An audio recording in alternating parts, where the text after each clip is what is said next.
Pemirsa, kebakaran terjadi di area Terminal 3 Bandara Soekarno-Hatta, Tangerang, Banten. Petugas membagikan masker pada para calon penumpang lantaran asap pekat menyelimuti area counter check-in terminal. Video amatir yang direkam calon penumpang memperlihatkan kobaran api yang membakar bagian atas gerai restoran di area Terminal 3 Bandara Soekarno-Hatta. Restoran terbakar saat sedang tutup, tidak beroperasi. Api dapat dipadamkan setelah setengah jam oleh petugas Airport Rescue and Firefighting bersama Afsek Bandara.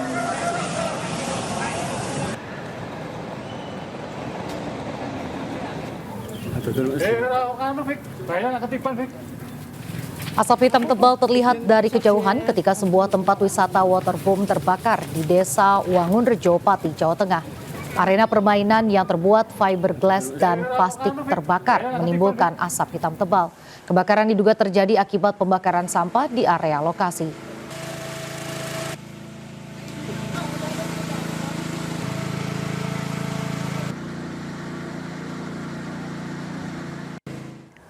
Bangunan pura dalam Sukaluih di Kabupaten Gianyar, Bali ludes terbakar Minggu sore. Terbakarnya pura diduga akibat percikan api saat upacara ngaben di kuburan adat yang berada tidak jauh dari pura.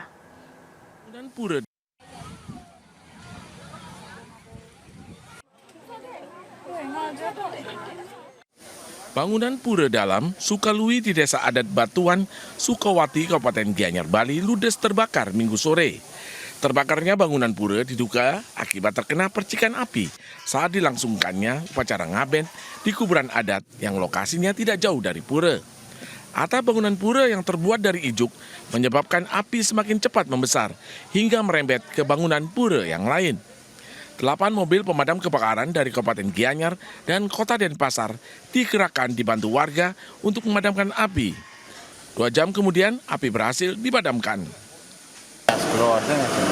Yang paling selatan ya, dan merembet ke bangunan lain ya. Kan dekat. Ini diperkirakan karena apa? Karena ada orang ngaben itu. Ini sudah 2 kali ya? Sudah 2 kali 2018. Kerugiannya kira-kira berapa? Sampai miliaran? Sampai bangun. Tidak ada korban jiwa dalam kebakaran ini. Kerugian ditaksir mencapai 2 miliar rupiah. Dari Gianyar, Bali, Ketut Catur Kusumaningrat melaporkan.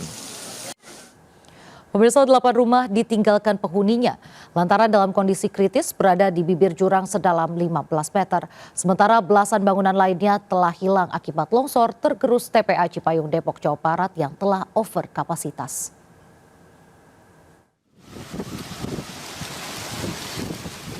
Delapan bangunan rumah menunggu runtuh. Kondisinya berada di bibir jurang sedalam 15 meter. Tanah tempat rumah berdiri tergerus aliran kali Pesanggerahan yang bergeser akibat TPA Cipayung longsor. Longsor TPA Cipayung sudah terjadi sejak 2019. Dalam kurun waktu 5 tahun terjadi sedikitnya 25 kali longsoran. Tumpukan sampah longsor 1 jam turun hingga menggeser aliran kali Pesanggerahan menggerus permukiman. 10 rumah, sebuah pabrik tahu, serta 3 lahan kosong milik warga di Jalan Usman Bontong, Sawangan, Kota Depok, hilang terbawa longsor. Atasnya ditambah, ya bawahnya mungkin ya plastik sama air kan mudah merosot. Jadi kegeser kemari, ya lama-lama ya nyampe ke depan rumah saya. Longsor gitu Iya, ya? ya terus ya bawahnya air gimana ya, tanahnya kan tanah begini. Jadi cepet longsor lah. Anak saya pada gatel badannya, ya saya juga gitu. Ya nggak tahu karena dari airnya atau karena cuacanya atau karena apa gitu, saya nggak tahu dah itu. Hingga saat ini warga mengaku belum mendapat perhatian dari pemerintah Kota Depok. Warga berharap Pemkot Depok segera membebaskan lahan rumah warga yang terdampak. Dari Depok, Jawa Barat, Yung Rizky, iNews melaporkan.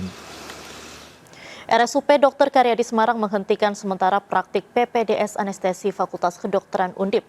Kemenkes juga menghentikan sementara aktivitas uji klinis dokter spesialis onkologi Yan Wisnu Prajoko yang merupakan dekan Fakultas Kedokteran Undip di RSUP Dr. Karyadi Semarang. Keputusan tersebut terbit setelah Kemenkes melakukan investigasi internal mengevaluasi program studi PPDS Anestesi Undip di RSUP Dr. Karyadi Semarang. Pembekuan dilakukan hingga penyelidikan kasus dugaan perundungan mahasiswi PPDS Anestesi Undip selesai dilakukan. Dalam surat berkop Kemenkes yang ditandatangani Direktur Utama RSUP Dr. Karyadi, Agus Ahmadi, disebutkan penghentian aktivitas uji klinis Dr. Yan Wisnu Prajoko untuk menghindari konflik kepentingan.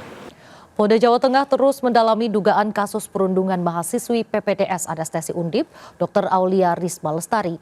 Polda telah menerima salinan bukti hasil investigasi internal Kemenkes dan melakukan gelar perkara bersama. Polda Jawa Tengah dan Kementerian Kesehatan melakukan rapat koordinasi dan gelar perkara terkait dugaan perundungan di program pendidikan dokter spesialis PPDS Fakultas Kedokteran Undip. Gelar perkara dilakukan di ruang Ditreskrimum Polda Jawa Tengah. Rapat koordinasi juga mendalami kasus kematian Dr. Aulia Risma Lestari, termasuk mendalami bukti-bukti investigasi internal Kemenkes. Terima kasih. Ya, teman-temannya, kemudian satu angkatannya, kemudian yang kerja di pihak rumah sakit, kemudian pihak keluarga, dan keterangan. Senior-seniornya juga, Pak? Ya, senior-senior juga sudah diambil. Keterangan penyelidikan belum, tapi hasil investigasi dari pihak Kemenkes sudah dapatkan. Semua bukti kita dalami dan sudah kita sampaikan. Termasuk rekaman itu, Pak, ya? Ada ya Pak, rekaman itu? Atau Menkesnya udah bilang nggak, Pak, ada bukti-bukti itu udah berarti ya? Yang jelas kami upayakan semaksimal mungkin untuk mendapatkan data dan informasi. Itu sudah kami. Pasangan bakal pemimpin Jakarta Pramono Anung dan Rano Karno bertemu dengan mantan Gubernur Jakarta Anies Baswedan di acara Hari Bebas Kendaraan. Pertemuan yang diklaim tidak sengaja ini terjadi di kawasan Senayan, Jakarta.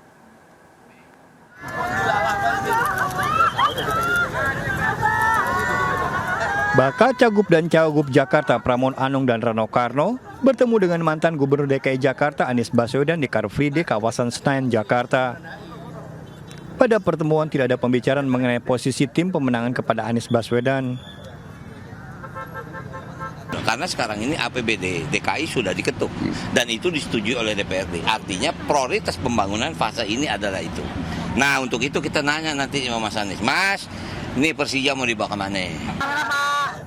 Gubernur Jakarta terpilih nantinya akan melanjutkan pembangunan sesuai dengan APBD Jakarta yang sudah diketuk oleh DPRD era PJ Heru Budi.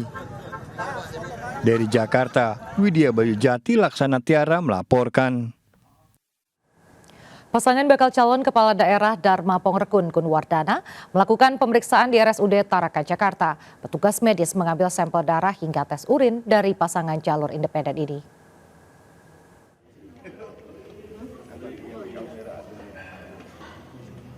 Pasangan bakal calon pimpinan Jakarta dari jalur perseorangan Dharma Pongrekun dan Kunwardana menjalani tes kesehatan di Rumah Sakit Umum Daerah Tarakan.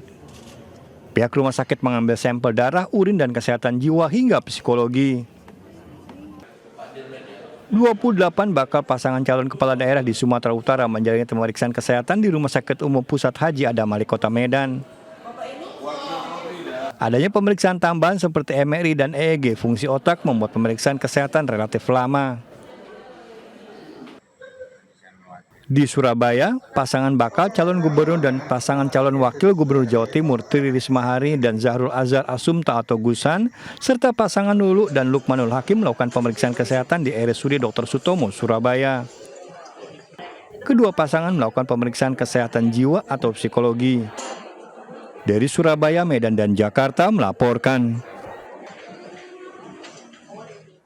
Pemirsa, Raisa Nadia akan menyampaikan pemerintah yang akan mengubah aturan soal penggunaan BBM subsidi Pertalite. Silakan Raisa. Baik, terima kasih Diantra. Pemirsa, pemerintah mengubah aturan soal penggunaan BBM bersubsidi. Menteri SDM Bahlil Lahadalia merencanakan bahwa kriteria penggunaan BBM subsidi akan berlaku pada 1 Oktober 2024. Selengkapnya mari kita bahas lewat infografis berikut. Pemerintah melakukan perubahan soal penggunaan BBM subsidi Pertalite yang kriterianya ditentukan berdasarkan kubikel sentimeter atau cc. Perubahan soal penggunaan BBM subsidi Pertalite ini bertujuan agar membuat distribusi BBM tepat sasaran. Selain itu, kuota BBM bersubsidi di tahun 2025 juga akan berkurang. Alokasi volume BBM bersubsidi dalam RAPBN 2025 sebanyak 19,41 juta kiloliter. Jumlah ini turun dari pagu tahun ini 19,58 juta kiloliter.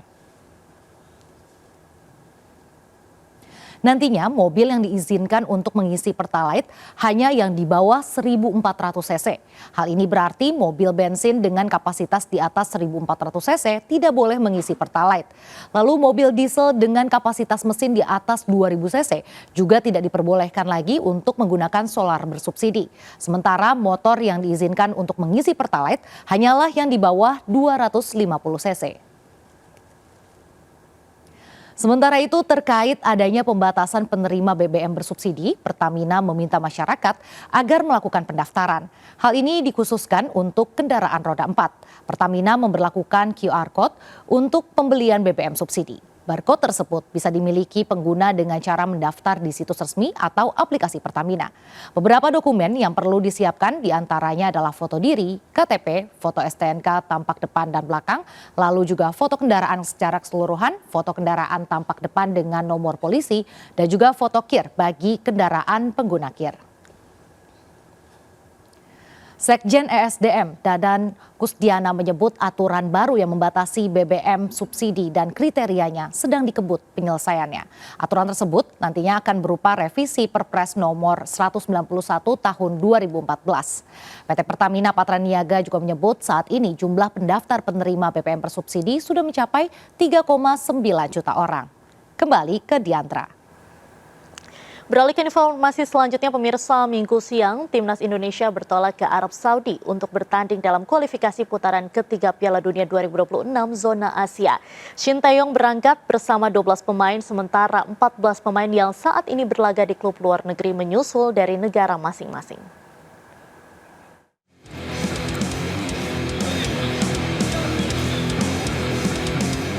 Timnas Indonesia bertolak menuju Arab Saudi melalui Terminal 3 Bandara Internasional Soekarno-Hatta, Tangerang, Banten.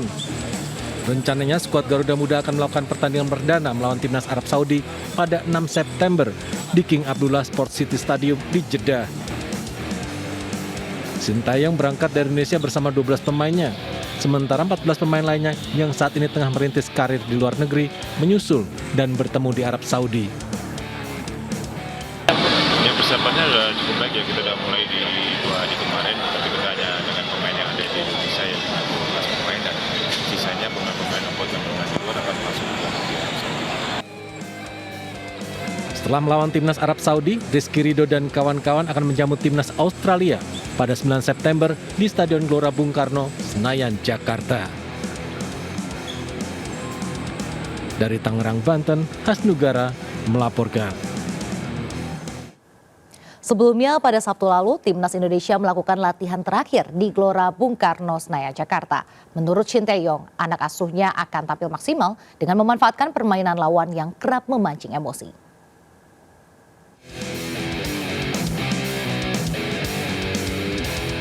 Pada latihan terakhir di lapangan B Komplek Gelora Bung Karno, Senayan, Jakarta, sebelum berlaga melawan Timnas Arab Saudi, skuad Garuda Muda hanya dihadiri 11 pemain. Pasalnya, kiper Adi Satrio tengah mendampingi sang istri yang dalam proses persalinan. Menurut Shin Tae-yong, timnya akan tampil maksimal melawan tuan rumah Arab Saudi pada kualifikasi putaran ketiga Piala Dunia 2026 zona Asia. Shin Tae-yong akan perkuat lini pertahanan dengan absennya 2 pemain belakang akibat akumulasi kartu. 잘 준비해야 되지. 3차 예선 올라온 것도 우리가 처음이니까 선수들도 그런 생각을 갖고 훨씬 더 우리보다 좋은 팀들 선수하고 경기를 해야 되니까 우리가 모든 것에 있어서 더 집중하고 더 준비하고 더 잘해야 된다. Pada putaran ketiga, babak kualifikasi Piala Dunia 2026 zona Asia, Timnas Indonesia berada di grup C bersama Jepang, Australia, Arab Saudi, dan Bahrain. Dari Jakarta, Nur Aryadin melaporkan. Pemirsa, seorang pria melampiaskan emosinya kepada majelis hakim di Pengadilan Negeri Jakarta Pusat. Sang pria yang merupakan penggugat kesal lantaran pihak tergugat dalam kasus kriminalisasi tak kunjung hadir.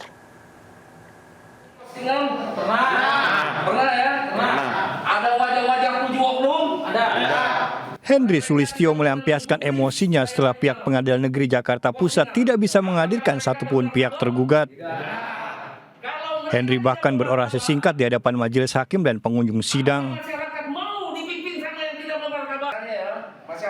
Sebelumnya Henry menggugat 7 pengadilan tinggi lembaga hukum karena masih banyaknya kasus yang dikriminalisasi. Ini bentuk cerminan bahwa mereka selaku petinggi hukum tidak mencerminkan, tidak menjadi contoh yang baik pada masyarakat.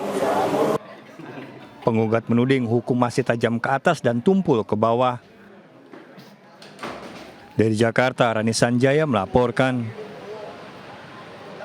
Pemirsa, Taman Bunga Lembah Asri di Purbalingga, Jawa Tengah menyuguhkan pesona beragam bunga warna-warni di area seluas 5 hektar.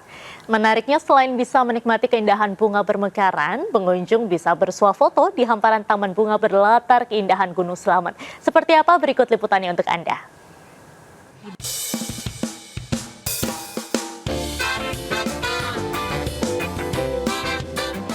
Cantik dan sejuk. Ya, inilah yang bisa Anda rasakan jika berkunjung ke wisata Taman Bunga Lembah Asri di lereng Gunung Slamet di Desa Serang, Purbalingga, Jawa Tengah. Selain menyuguhkan beragam jenis bunga yang mempesona dari berbagai daerah, pengunjung juga bisa menikmati keindahan bunga bermekaran dari mancanegara. Tak hanya itu, para pengunjung terutama anak-anak juga bisa mencoba beragam wahana, termasuk berinteraksi dengan satwa kelinci di taman khusus kelinci seperti ini. Berikutnya lagi di area Taman Bunga seluas 5 hektar ini, pengunjung juga bisa leluasa menikmati indahnya taman bunga berlatar perbukitan dan Gunung Slamet dari kejauhan. Pemandangan indah bunga berwarna-warni ditambah hawa tedunan syahdu membuat para wisatawan betah mengabadikan momen bersama keluarga dan kerabat. Luar biasa sekali ya, kita di lereng Bukit Gunung Slamet. Selain kita melihat Gunung Slamet secara jelas, kita juga melihat hamparan bunga-bunga di sini dan udaranya sejuk sekali, jadi cocok sekali untuk berwisata. Apalagi wisata di sini murah meriah sekali. Keliling-keliling ada kelincinya juga, hamparan bunga, pohon pinus. Selain dikenal sebagai salah satu tempat wisata yang hits di Purbalingga, tempat wisata ini juga menjadi sentra tanaman bunga di mana hasil tanaman bunga di tempat ini bahkan telah dikirim ke sejumlah kota besar di Indonesia. Nah, untuk bisa menikmati suasana taman bunga lainnya di luar negeri ini, wisatawan hanya cukup merogoh kocek Rp10.000 per orang. Dari Purbalingga, Jawa Tengah, Catur Edi Purwanto, iNews melaporkan.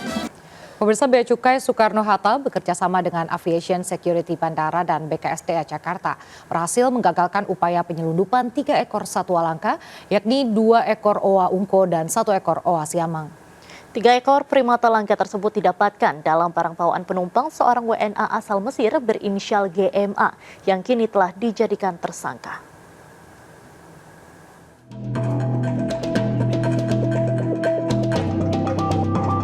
Upaya penggagalan tersebut bermula dari hasil citra X-ray dalam koper bagasi penumpang berinisial GMA, WNA asal Mesir yang akan berpergian menuju Dubai. Pihaknya segera melakukan penggeledahan terhadap koper penumpang tersebut. Setelah diperiksa, didapati 3 ekor satwa langka yang dilindungi, yakni 2 ekor owa ungko yang dimasukkan ke dalam sangkar bambu, dan 1 ekor owa siamang yang dimasukkan ke dalam kardus dan disamarkan dengan makanan dan pakaian.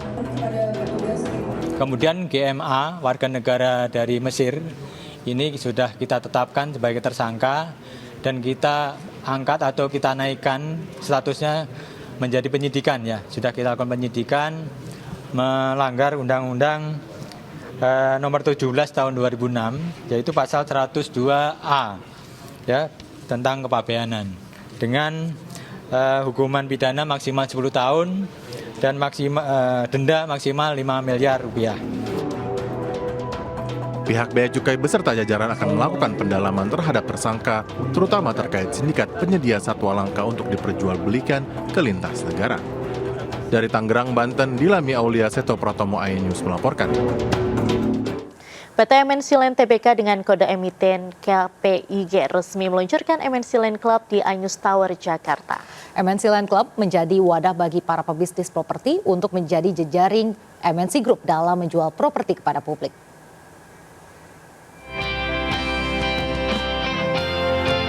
Menjaring individu-individu terbaik dalam membantu penjualan properti, PT MNC Land Tbk telah resmi meluncurkan MNC Land Club di Ainus Tower, Jakarta. MNC Land Club menjadi jejaring MNC Group dalam menjual properti kepada publik. Seluruh kalangan dapat berkesempatan menjadi member MNC Land Club dan berhak mendapatkan segala macam benefit berupa komisi, bonus tambahan, serta fasilitas yang menunjang penjualan properti MNC Land. Keuntungan tentu saja mereka akan mendapatkan benefit, yaitu berupa komisi, plus mereka akan mendapatkan bonus-bonus seperti perjalanan ke luar negeri maupun fasilitas. Kita akan sediakan ruang kantor dan juga kartu nama sehingga mereka bisa berkembang dan menjadi sales yang unggul. Sementara itu peserta yang telah menjadi member mengaku menjadi semakin semangat dan tertantang dengan adanya komisi dan keuntungan yang dapat diraih bila berhasil menjual properti MNC Land. Dengan skema komisi dan juga benefit yang didapatkan kami sebagai partner dari MNC Land Club lumayan besar banget sebenarnya. Jadi ya ini juga jadi penyemangat buat kami untuk bisa jualan produk MNC Land. Pastinya sangat tertantang ya, apalagi mendengar komisi yang sangat fantastis dengan properti yang sangat bagus sekali, terutama dengan Trans Villa yang ada di Lido. Itu bagus dan keren banget. Sejumlah proyek utama MNC Land yang diharapkan dapat meningkatkan penjualannya dengan adanya MNC Land Club ini, yakni apartemen One East Surabaya, Next City Apartemen di Yogyakarta, persewaan leasing perkantoran di Jakarta, hingga Trump Residence Lido di kawasan ekonomi khusus MNC Lido City. Dari Jakarta, Ricky Anwardi, iNews melaporkan. Pemirsa, 2 pionir kesehatan online meresmikan kerjasama dalam memberikan pelayanan kesehatan gigi gratis untuk masyarakat. Kolaborasi keduanya bertujuan membantu masyarakat agar terhindar dari swamedikasi kesehatan gigi.